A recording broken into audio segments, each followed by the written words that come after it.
نبی پاک صلی اللہ علیہ وسلم کے مدینے آنے سے پہلے ایک شخص تھا، عبداللہ بن ابی سلول اس کا نام تھا۔ تو مدینے والے لوگ اس کو اپنا پیشوا مانتے تھے، اوس بھی خزرج بھی، اس کی تاج پوشی بھی کی، بڑی اس کی منتا تھی۔ جب حضور آ گئے تو اس کا کاروبار بند ہو گیا۔ اب لوگ یہ نہیں سمجھتے کہ میں غلط ہوں، لوگ کسی کے مفادات کو ٹھیس پہنچتی ہے تو مخالفت کرنے لگ جاتا ہے۔ اب اس کے حالات جب خراب ہوئے تو اس نے پتہ کیا کیا، جھوٹ موٹ کا کلمہ پڑھ لیا۔ سمجھ آ رہی ہے باتوں؟ جھوٹ موٹ کا، اور منافقوں کا ایک ٹولہ اس نے تیار کر لیا جس کا قرآن مجید نے سورہ منافقون میں ذکر کیا۔ ایک جنگ کا موقع تھا، نبی پاک صلی اللہ علیہ وسلم تشریف لے گئے تو عبداللہ بن ابی سلول بھی چلا گیا۔ حضرت عمر فاروق رضی اللہ تعالیٰ عنہ کے ایک غلام تھے، وہ پانی لینے کنویں پہ گئے۔ ادھر سے انصار میں سے، چونکہ حضرت عمر کے غلام مہاجر تھے، انصار میں سے ایک شخص پانی لینے پہلے سے آیا ہوا تھا۔ پانی بھرنے میں کوئی اختلاف ہو گیا، جھگڑا ہو گیا، مار کٹائی تک نوبت آ گئی۔ حضرت عمر کے غلام نے کچھ چیز مار دی، اس شخص کو زخمی ہو گیا۔ اس نے پکارا، عبداللہ بن ابی سلول نے سمجھا کہ موقع اچھا ہے، دوڑا ہوا آیا اور آ کر اس نے کہا، انصار مدینہ بھاگ کے آؤ، جلدی آؤ، اور بڑے غلط جملے استعمال کیے۔ کہنے لگا اگر ان لوگوں کو تم اپنا بچا کچا کھانے کو نہ دیتے مہاجروں کو تو آج یہ تمہارے سر پہ نہ بیٹھتے۔ معاذ اللہ، ایسی باتوں پہ کہا کرے، بولے یہ روزمرہ کی گفتگو میں عادت بنائیں، کوئی ایسی بات کرنی ہو تو معاذ اللہ استغفر اللہ کہہ کے کرنی چاہیے۔ اس نے کہا کہ معاذ اللہ اب ان کو بچا کچا نہ دیں تو یہ ہمارے سر پہ نہ بیٹھتے۔ شور کیا اس نے۔ ہمارے ہاں بھی سیانے بندے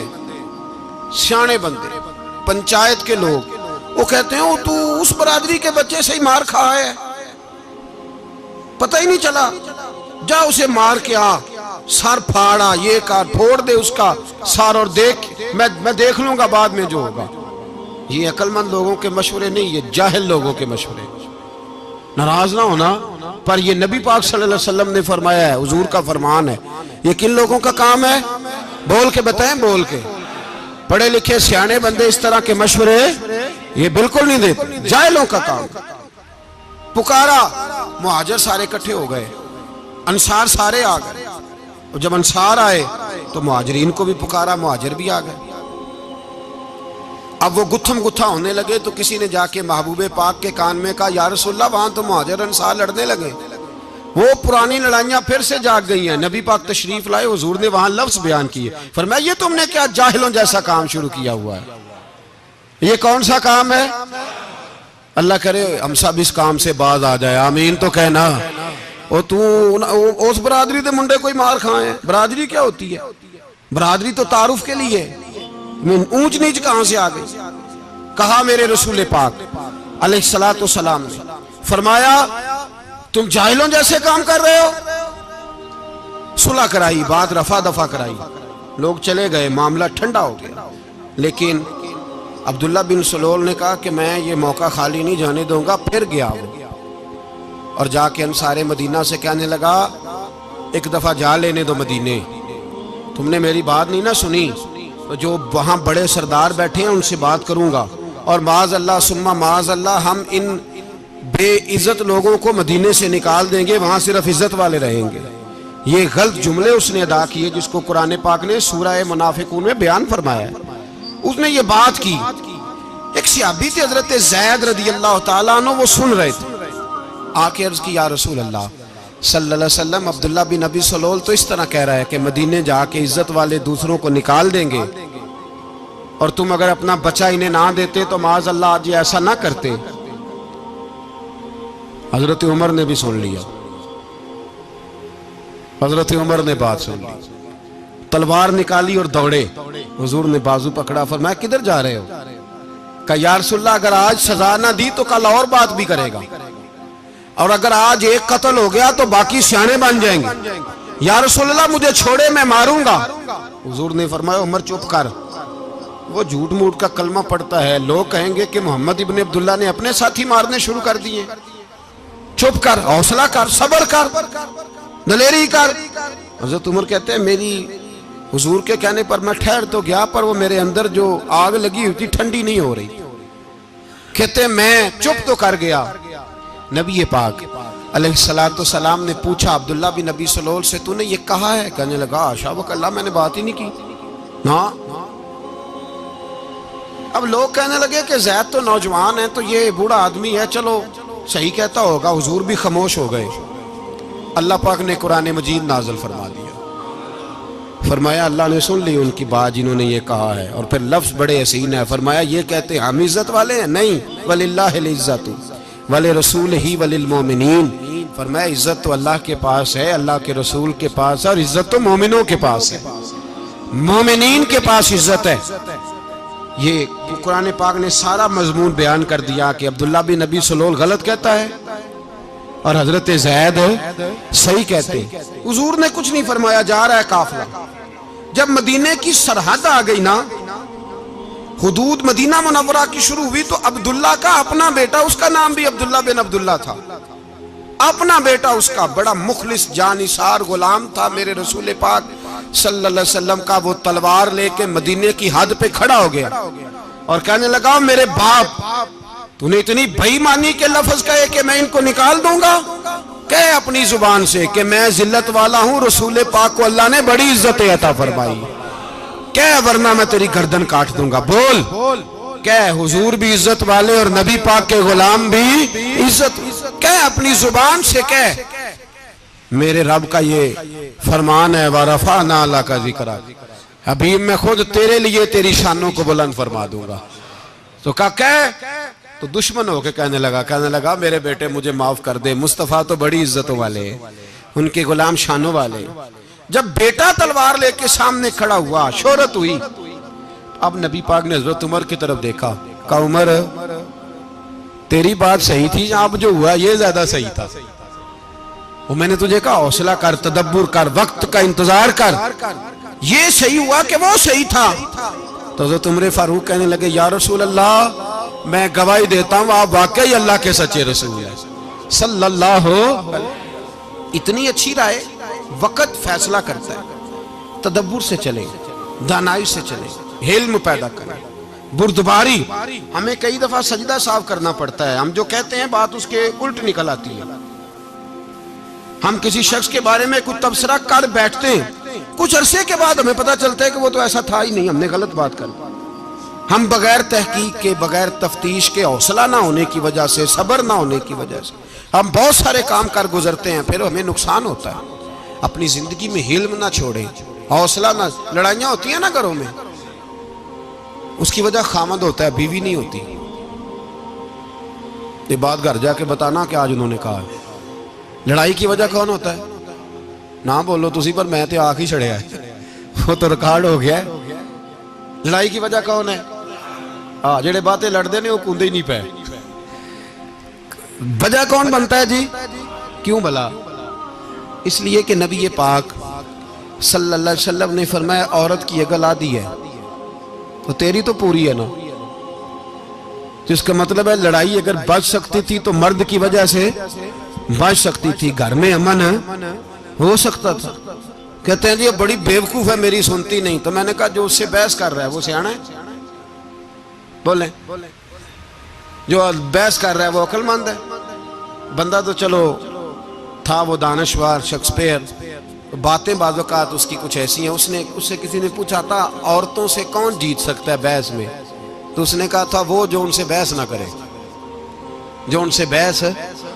تو بھائی تو وجہ اس لیے کہ حوصلہ تو نہیں کرنا تھا۔ نبی پاک علیہ السلام نے فرمایا بی بی ٹیڑھی لکڑی ہے، سیدھی کرنے کی کوشش کرو گے تو ٹوٹ جائے گی، سیدھی تو پھر کتنا بیوقوف ہے جو پتھر سے سر رگڑ رہا ہے، کتنا نادان ہے جو یہ حرکت کر رہا ہے، دریا میں چھلانگ لگا کے کہتا ہے ڈوبوں گا نہیں۔ تو بھائی حوصلہ پیدا کرے، علم پیدا کرے۔ بہت ساری ایسی باتیں کرے کہ جس میں اشتعال آئے گا، فٹافٹ 3 لفظ طلاق کے دے دیے، اب بھاگا گیا مفتی صاحب کے پاس، اوہو 4 بچوں کا کیا بنے گا؟ اور یہ بات پکی ہے کہ بچوں کو صرف ان کی ماں ہی پال سکتی ہے، ان کی ماں۔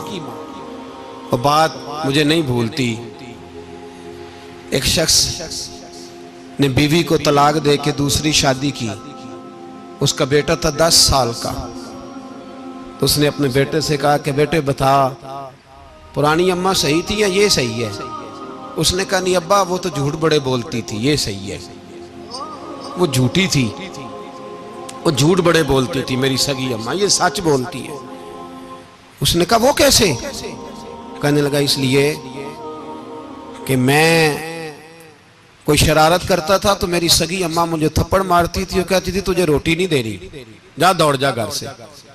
تو میں دوڑ جاتا تھا تو جھوٹ بولتی تھی نہیں دینی، پھر آدھے گھنٹے کے بعد مجھے ڈھونڈنے لگ جاتی تھی، ڈھونڈ کے لاتی تھی، پھر میری منت کرتی تھی، پھر مجھے کہتی تھی نہ مجھے ستایا کر، پھر میرا ماتھا چومتی تھی، پھر میری مرضی کا کھانا بنا کے دیتی تھی، پھر میرے منہ میں لقمے ڈالتی تھی. جھوٹی تھی، پہلے کہتی ہے نہیں دینی پھر پیچھے بھاگتی ہے. یہ سچی ہے، میں شرارت کرتا ہوں تو تھپڑ مار کے نکالتی ہے، پھر میں منتیں کرتا ہوں پر روٹی نہیں دیتی، پیر پکڑتا ہوں نہیں دیتی. سچ بولتی ہے، اپنی بات پہ ڈٹ جاتی ہے.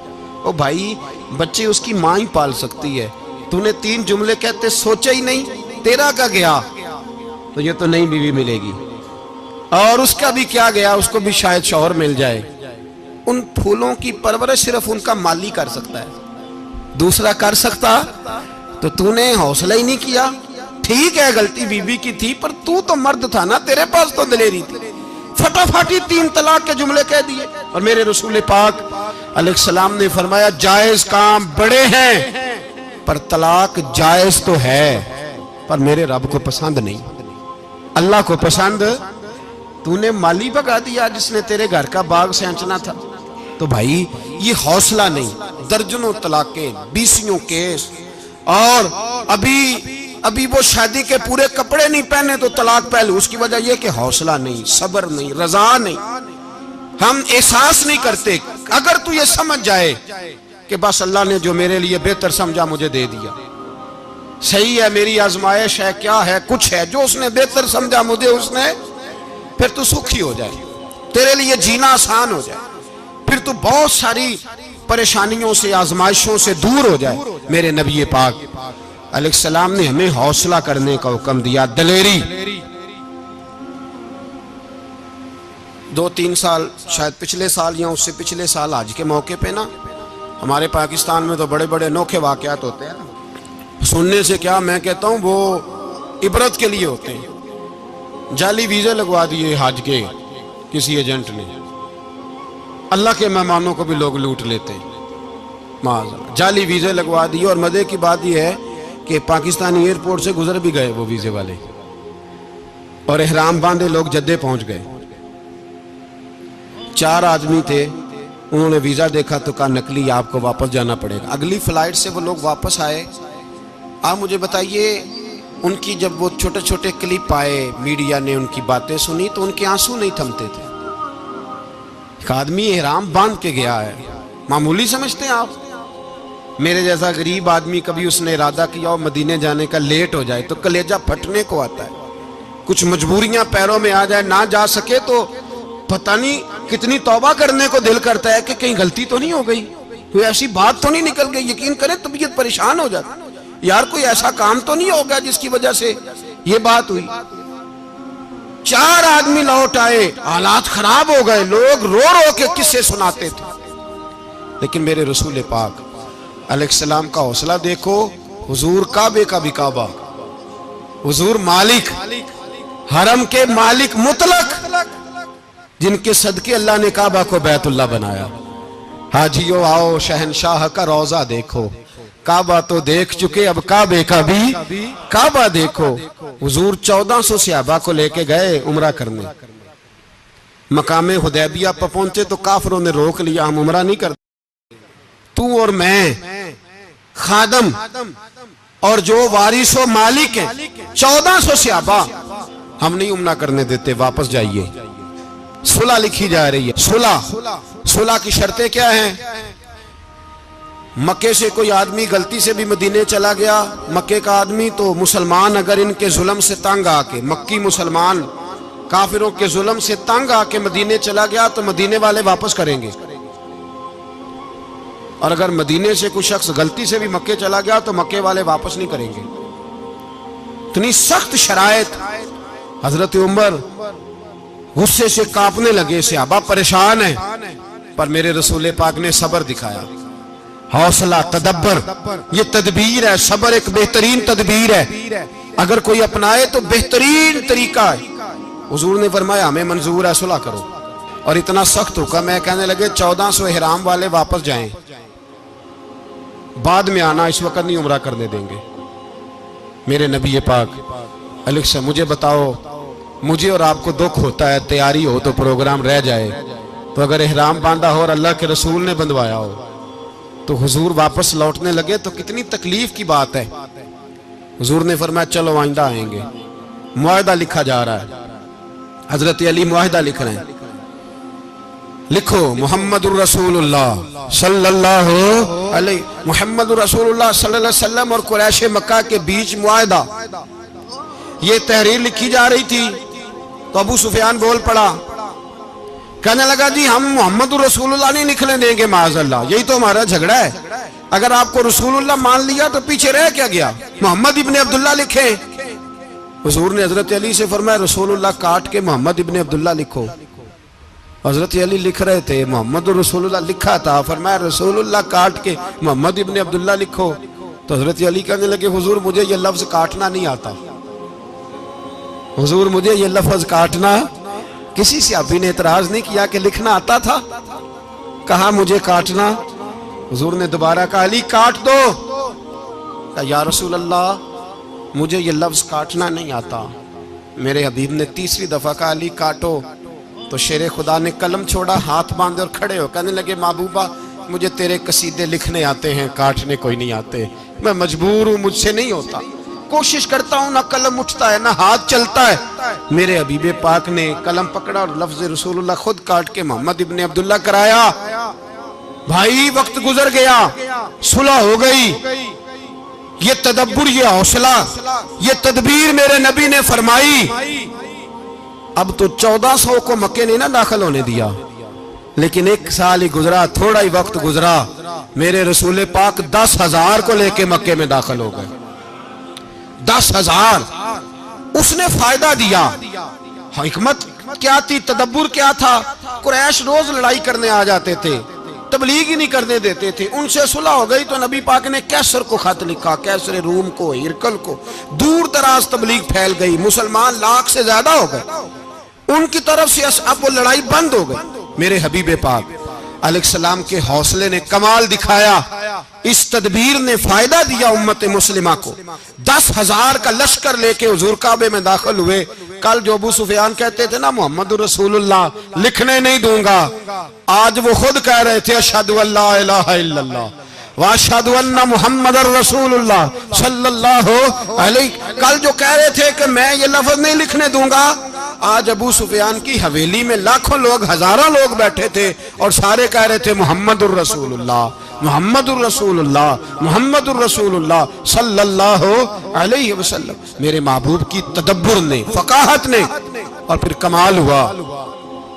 1400 کہاں اور 1,44,000 کہاں. 1400 کہاں اور 1,44,000.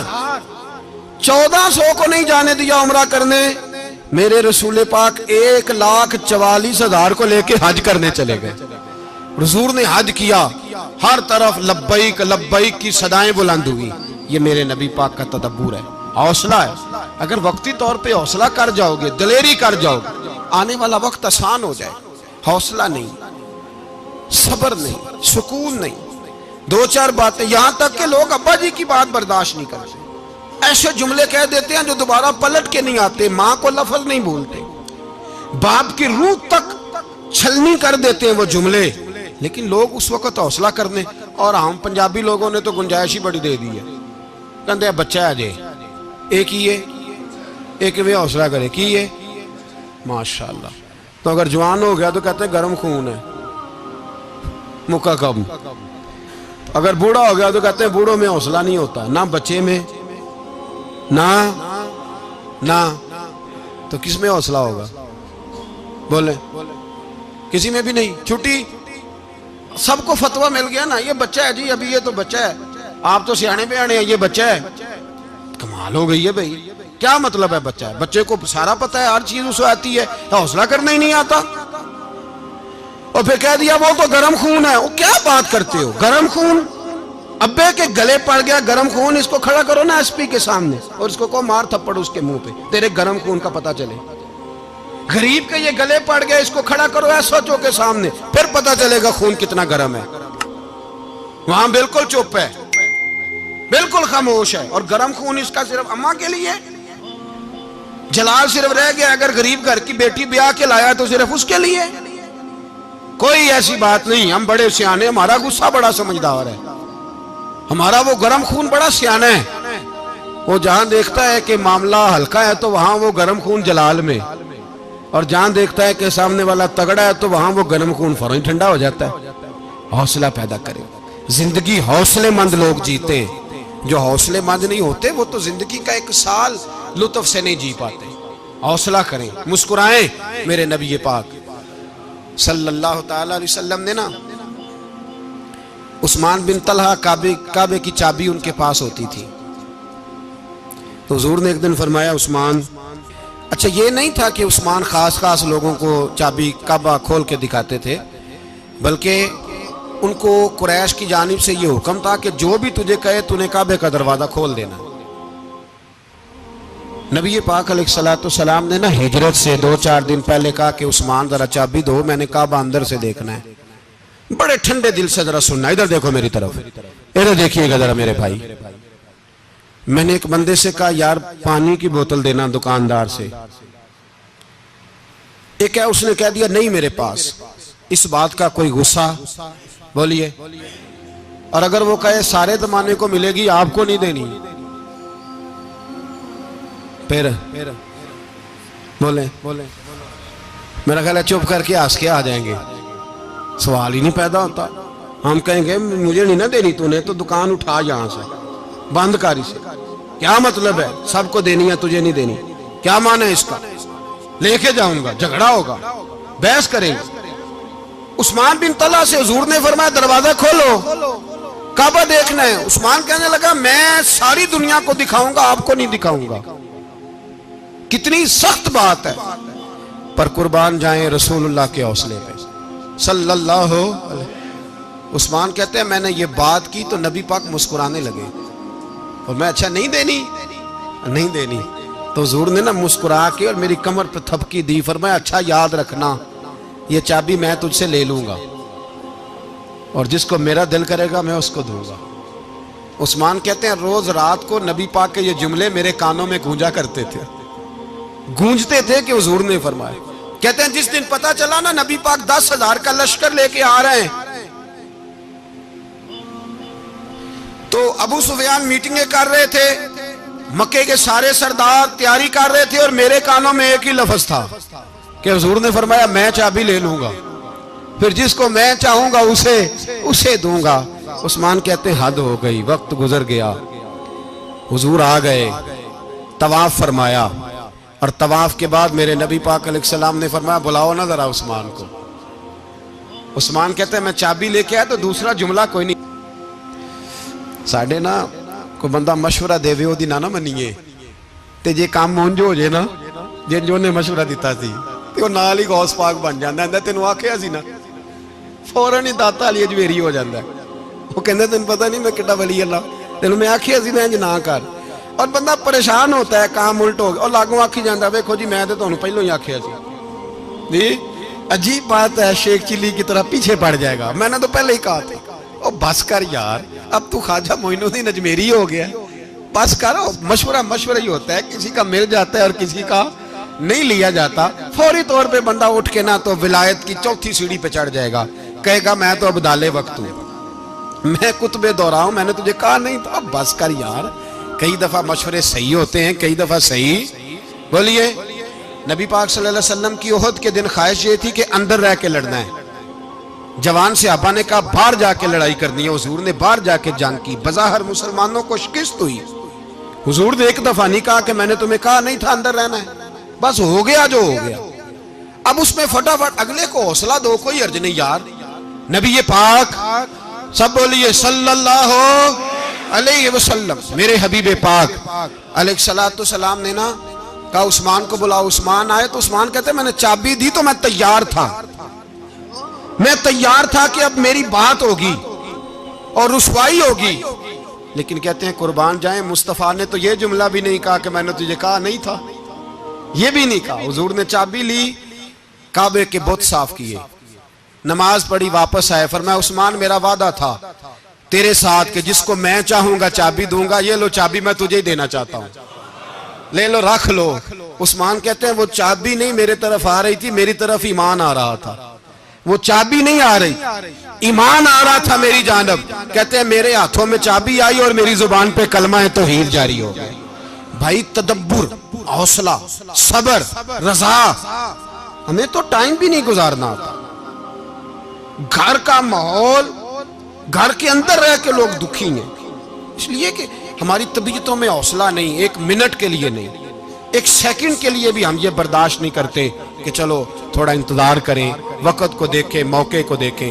میرے نبی پاک علیہ السلام پہ اتنی مصیبتیں آئیں کہ پہاڑ پہ آتی تو وہ ریزہ ریزہ ہو جاتے، لیکن کسی مقام پر بھی حضور علیہ السلام شکوہ کرتے نظر نہیں آتے. ہم غریبی کا رونا روتے ہیں، ہر چوتھا آدمی کہتا ہے بڑا غریب ہوں، لیکن میرے نبی پاک علیہ السلام نے چوتھے دن کھجور کھائی، سرکہ کھایا ہے اور موٹے بان کی چارپائی پہ آرام کیا. حضرت عمر نے کہا حضور کتنی تکلیف ہے؟ فرمایا عمر کوئی تکلیف نہیں، تھوڑا سا تو وقت ہے، جنت میں جائیں گے، ساری نعمتیں اللہ نے ہمارے لیے تیار کی ہوئی ہے. راضی بالرضا، راضی بالرضا، کوئی کسی قسم کا مسئلہ نہیں. ہمیں آزمائشیں آتی ہیں، تکلیفیں آتی ہیں، بیماریاں آتی ہیں، لوگ چھوٹی چھوٹی بات پر پریشان ہو جاتے ہیں، ذرا ذرا سی بات پر شکوہ کرتے ہیں. میرے رسول پاک علیہ السلام نے فرمایا جب میرا رب کسی کو بیمار کرتا ہے تو 2 فرشتوں کو بھیجتا ہے، جاؤ میرے بندے کی تیمارداری کر کے آؤ. اللہ اکبر، خود رب بھیجتا ہے، جاؤ میرے بندے کی. تو مجھے بتائیے جب اللہ بھیجے تو پھر تندرست خوش نصیب ہوا کہ بیمار؟ جی تندرست پھر خوش نصیب کون ہوا؟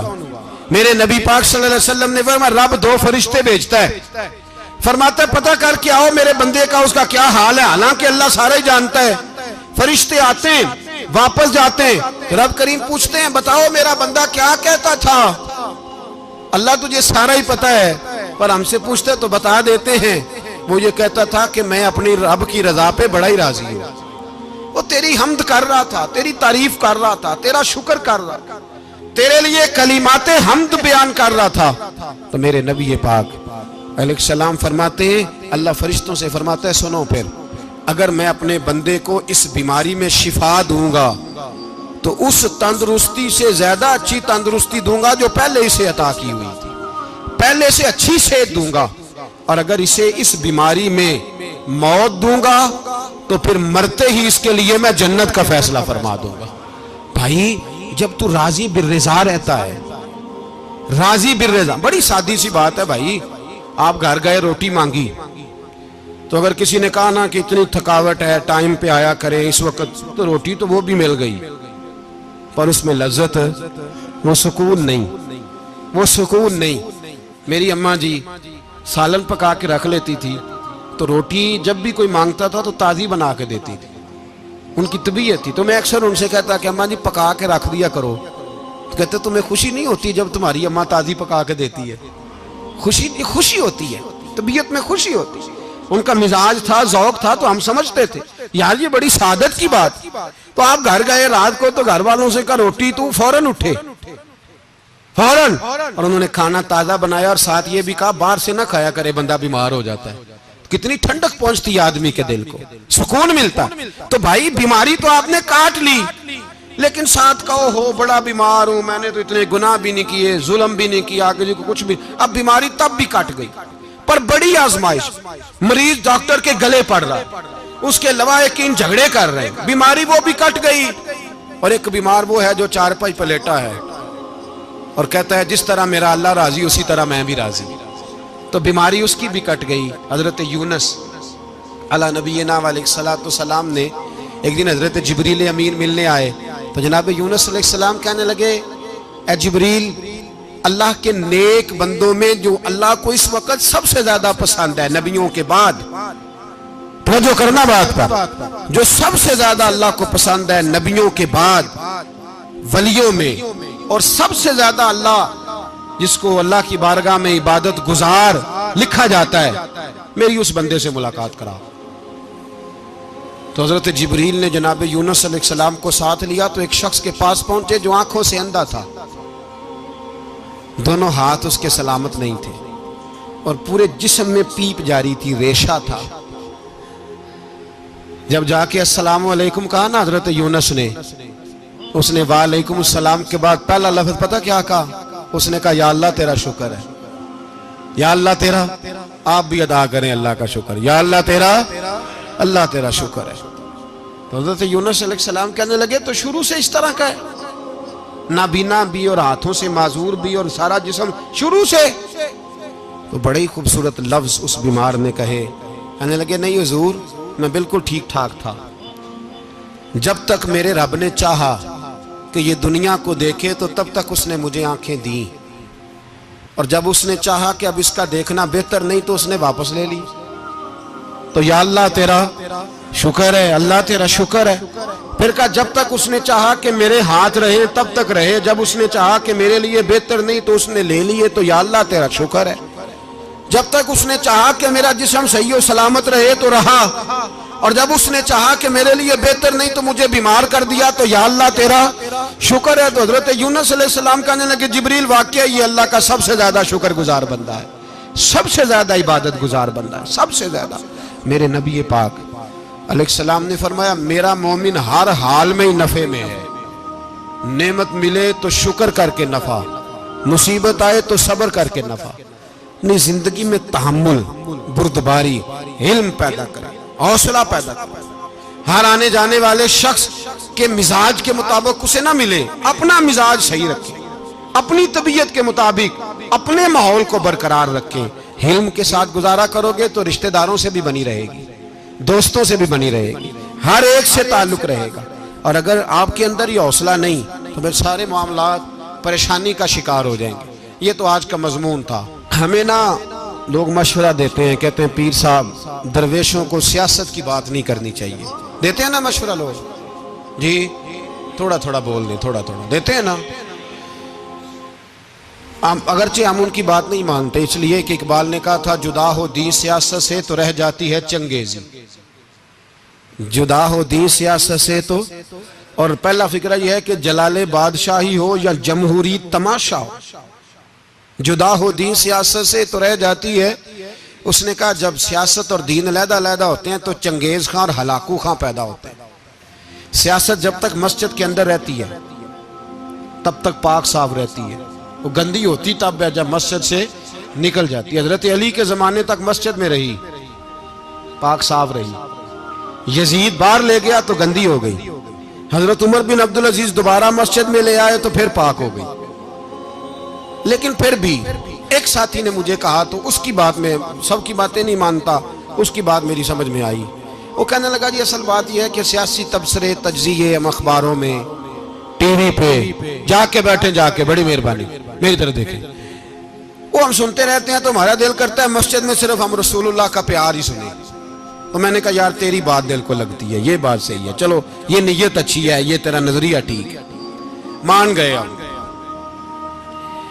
میں چلا گیا دکاندار کے پاس اور میں نے اس کو جا کے کہا کہ گاڑی کا انجن کھولو، اس طرح کرو اس طرح۔ اس نے کہا مولانا آپ جا کے نا گھر تو فقہ کی کتاب کھولیں، اس لیے کہ گاڑی کے انجن کے بارے میں آپ کو معلومات، یہاں اگر آپ نے یہ کام کرنا ہے تو اس کو پڑھیں، کسی استاد کے پاس ورکشاپ پہ آئیں، آپ کے ہاتھوں کو، منہ کو، چہرے کو مٹی لگے، دھواں لگے، گریس لگے، پھر آپ کو پتہ چلے گا انجن کیسے کھلتا ہے۔ صحیح کہہ رہا ہوں؟ نہیں صحیح کہہ رہا؟ دھواں گلنا تو یہاں کر چڑی جائے، صحیح کہہ رہا ہوں جی؟ اگر مولوی کو اجازت نہیں سیاست کی بات کرنے کی، اور مولوی کو اجازت نہیں کہ انجن کی بات کرے، تو سیاستدان کو اجازت ہے دین کی بات کرنے کی؟ یہاں تو وہ آئے نا مدرسے میں پڑھے، پورا دین حاصل کرے، پھر وہ بولے تو پھر تو ٹھیک ہو گیا، لیکن جب اسے سورۃ اخلاص بھی سیدھی نہیں آتی تو فتوے دینے کی اس کو ضرورت ہے کوئی؟ بولے نا یار، کیوں چھیڑتے ہیں سیاست؟ ہم نہ پچھلے جمعے جلوس نکالنا چاہ رہے تھے ختم نبوت کی ترمیم کے حوالے سے، حکومت وقت نے کہا کہ ہم واپس لیتے ہیں، تو میرے بہت سارے دوستوں نے کہا جی نکالنا چاہیے، انہوں نے کیا کیوں؟ میں نے کہا یار لوگوں کو بھی پریشان نہیں کرنا چاہتے، ہماری اپنی سڑکیں ہیں، کسی کو بس ٹھیک ہے، انہوں نے واپس لے لی تو بات ختم ہو گئی، ہم مان گئے، تسلیم کر لیا۔ اتنا ہمارا مطالبہ ہے کہ اس آدمی کو ضرور سزا دو جس نے یہ ترمیم کی ہے، لیکن ہم نہیں کرتے، کوئی نہیں نکلے، نہیں نہ نکلے بولے ہیں۔ تو وزیر قانون صاحب کو کیا مصیبت بنی ہوئی ہے نیا فتویٰ دینے کی؟ کہ ہے کوئی شوق انہیں دینا چاہیے فتویٰ؟ کہتے نہیں مرضیوں میں ہمارے درمیان تھوڑا ہی فرق ہے۔ مجھے یوں لگتا ہے کہ یہ جان بوجھ کر کوئی نہ کوئی ایسی شرارت کرتے ہیں جس سے لوگ اشتعال میں رہیں، جان بوجھ۔ حلم، حوصلہ، صبر ذات کے بارے میں تو ہے، لیکن اگر کوئی رسول پاک کی بے ادبی کرے تو پھر حوصلے کی بات ہے ہی نہیں، پھر تو جہاد کی بات ہے۔ اور میں دیانتداری سے مسجد میں باوضو بیٹھ کر جمعے کے دن مشورہ دیتا ہوں حکومت کو اور وزیر قانون کو مشورہ دیتا ہوں کہ نہ فرعون کی حکومت ساری زندگی رہی، نہ نمرود رہا، نہ جاج بن یوسف رہا، نہ یزید رہا، اور یار درباری بن کے حکمرانوں کی چاپلوسی کرتے کرتے تم یہاں تک آ گئے ہو کہ اب نبی پاک کی عزت کو ہاتھ ڈالنا شروع کر دیا ہے۔ اور آپ یقین کریں سیاسی جماعتوں کا اتنا برا حال ہے کہ ان کے لیڈر کے بارے میں کوئی بات کرے تو پاگل ہو جاتے ہیں یہ احتجاج کر کر کے، اور اس نے ڈائریکٹ کہہ دیا کہ ختم نبوت کا مسئلہ ہی کوئی نہیں، جو دین کی بنیاد ہے، کسی کو پرواہ نہیں۔ مجھے تو ان لوگوں کی فکر ہو رہی ہے جن لوگوں نے انہیں ووٹ دیے ہیں، وہ اللہ کو کیا جواب دیں گے۔ اور یہ اللہ ماشاءاللہ ساری سیاسی جماعتیں اس طرح کی۔ اور میرا وزیر قانون صاحب کو بھی مشورہ ہے کہ زندگی بڑی تھوڑی ہے، بڑی تھوڑی، اللہ سب کو معاف کرتا ہے، اپنے رسول کے غداروں کو معاف نہیں کرتا۔ اور یہاں تمہاری گاڑیوں پہ جھنڈے لگے ہوئے ہیں، وہاں بھی تمہارے جھنڈے لگیں گے، پر اس لیے لگیں گے کہ یہ غدار ہیں ناموس رسالت کے، یہ جھنڈے لگیں گے۔ شرم کرو اور ڈر جاؤ، بس کر دو، تمہارے منہ میں اب دانت پورے نہیں رہے۔ کوئی شوگر کا مریض ہے تو کوئی بلڈ پریشر کا، تو کوئی ہارٹ کا، تو کوئی کینسر کا۔ شرم کرو اور اپنی قبر کی بھی تھوڑی سی فکر کرو۔ بتاؤ پاکستان کے کتنے صدر گزرے، وزیر اعظم گزرے، تو ان کی قبریں کہاں ہیں؟ کوئی جاتا ہے ان کی قبروں پہ؟ کسی کو خبر ہے؟ کیوں اپنے لیے جہنم کٹھی کرتے؟ سارا کچھ دنیا داری رہ گئی ہے، سارا کچھ صرف یہی رہ گیا۔ حضرت ابو بکر سردار تھے، حضرت عمر سردار تھے قبیلے، حضرت عثمان سردار تھے، انہوں نے سرداریوں کو ٹھوکر مار کے رسول اللہ کے قدموں میں بیٹھنا پسند کی، سرداریاں چھوڑ کے غلام بن گئے۔ تم سرداریاں بچانے کے لیے رسول اللہ کی غداری کرتے ہو، شرم نہیں آتی؟ اور قوم شکوہ ہے مجھے ان لوگوں سے جو مولوی تو کہہ دیتے ہیں تو سیاست نکار، اور کسی سیاستدان کو منع نہیں کرتے کہ جب تجھے سورت فاتحہ بھی نہیں آتی تو تجھے کس نے اجازت دیا اتنی بڑی بات؟ اور میں نے پچھلے سے پچھلے جمعے بھی کہا تھا، پھر کہتا ہوں اور آن دی ریکارڈ کہتا ہوں، مرزائی کل بھی کافر تھے، آج بھی کافر، اور قیامت تک، اور جو ان کے کفر میں شک کرے وہ بھی، اور پکا بے ایمان ہے، کافر ہے۔ وہ وزیر قانون ہو یا صوبائی ہو یا وفاقی ہو، من شک فی کفر ہی فقط کفر، جو مرزائی کے کفر میں شک کرے وہ بھی کافر ہے۔ ہمارے رسول آخری رسول ہے، ہم کسی کو یہ اجازت نہیں دیں گے کہ وہ ختم نبوت میں رکھڑا ڈالنے کی کوشش کرے، ہم کسی کو یہ اجازت ہے۔ اور تم نے قوم کو لوٹا، لوٹتے رہو، اب ایمان پہ ڈاکے تو نہ ڈالو۔ تمہیں دولت لوٹ کے پیٹ نہیں بھرا، اب ایمان لوٹنا شروع کر لیا ہے۔ تمہارا فیکٹریاں لوٹ کر، قومی خزانہ لوٹ کر پیٹ نہیں بھرا، بھائی مانو اب دین بیچ کر اپنی حکومتیں پکی کرو گے۔ اور وہ لوگ بھی تیار ہو جائیں جو ان بھائی مانوں کو منتخب کرتے ہیں، ان سے بھی سوال کرے گا ختم نبوت کا موضوع قیامت کے دن کہ تم بتاؤ، ان کو سپورٹ کرتے تھے جو رسول اللہ صلی اللہ علیہ وسلم کے بعد بھی کسی نبی کو نبی ماننا درست جانتے تھے؟ شرم آنی چاہیے، خیال ہونا چاہیے۔ اور میں نے کہا کہ ہمارا دل نہیں چاہتا، آپ یقین کریں، ہمیں شوق ہے جلوس نکالنے کا، تمہارے خلاف باتیں کرنے کا۔ تم نے روز تھرمامیٹر نکالا ہوتا ہے، چیک کرتے ہو کہ ایمان کتنا ہے کتنا نہیں ہے۔ یہ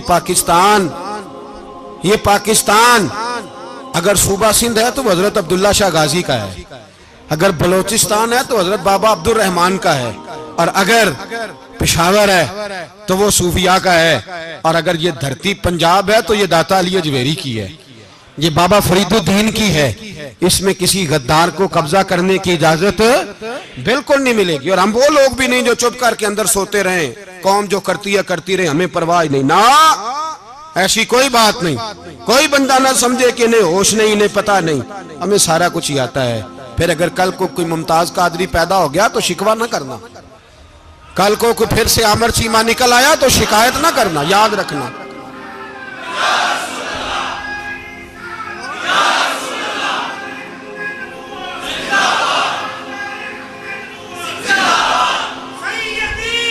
تو میرے بھائی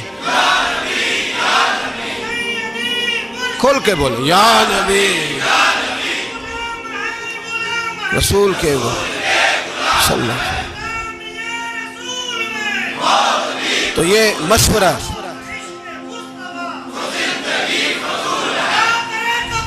جزاک اللہ، تو یہ تمہیں مشورہ ہے۔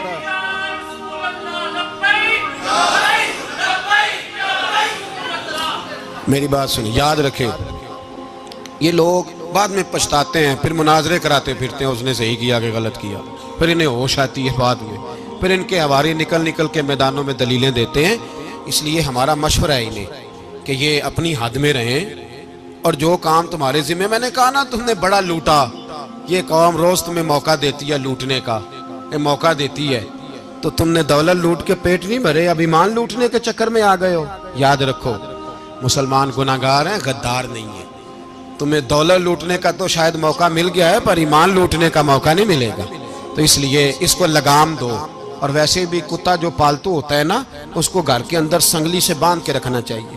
یہ تمہارے بوٹ چاٹتے ہیں، بھونکتے ہیں، تمہارے حق میں وزارتیں لیتے ہیں، ہم نے تو کوئی وزارت نہیں لی تم سے، اور نہ ہمیں شوق ہے اس لیے کہ ممبری کیا کرنی ہے جس کو ممبر رسول عطا کر دیا جائے، اس نے کیا کرنی ہے یہ ممبریاں جس کو پکا ممبر رسول دے دیا جائے، تو اس لیے اس سے باہر آؤ۔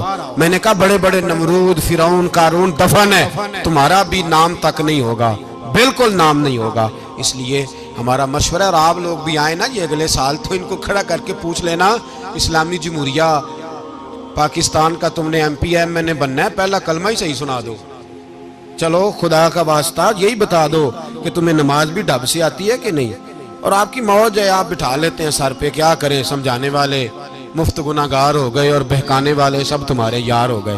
اس لیے یہ چھیڑتے ہیں جان بوجھ کے، اور پھر جب کوئی ممتاز قادری علیہ رحمہ پیدا ہوتے ہیں پھر انہیں دشواری ہوتی ہے، پھر ان کا جینا مشکل ہو جاتا ہے، یہ موقع دیتے ہیں، پتہ نہیں کس کے ایجنڈے پہ عمل کر رہے ہیں۔ میرا سوال یہ ہے، میں نے پچھلے جمعے پھر میرا سوال ہے کہ میں پوچھتا ہوں اس آدمی کو ضرورت کیا ہے ختم نبوت پر بات کرنے، جب امت مسلمہ کے متفق کا فیصلہ ہے کہ مرزائی کافر، اسمبلی نے بل پاس کر دیا کہ مرزائی ان کو اقلیت قرار دے دیا، اور جب سے وہ اقلیت بنے نہ ہم نے ان کی عبادت گاہ جلائی، نہ ہم نے ان کو قبروں سے نکالا، نہ ہم نے، بس ٹھیک ہے جیسے عیسائی رہتے ہیں، یہودی سے کس ملک میں رہتے ہیں وہ بھی رہیں، اقلیت بن کے رہے، کوئی اعتراض، پر تم انہیں کھونچ کے کیوں قریب کرتے ہو؟ تمہارا کیا یارانہ ہے ان کے ساتھ؟ بتاؤ تو صحیح۔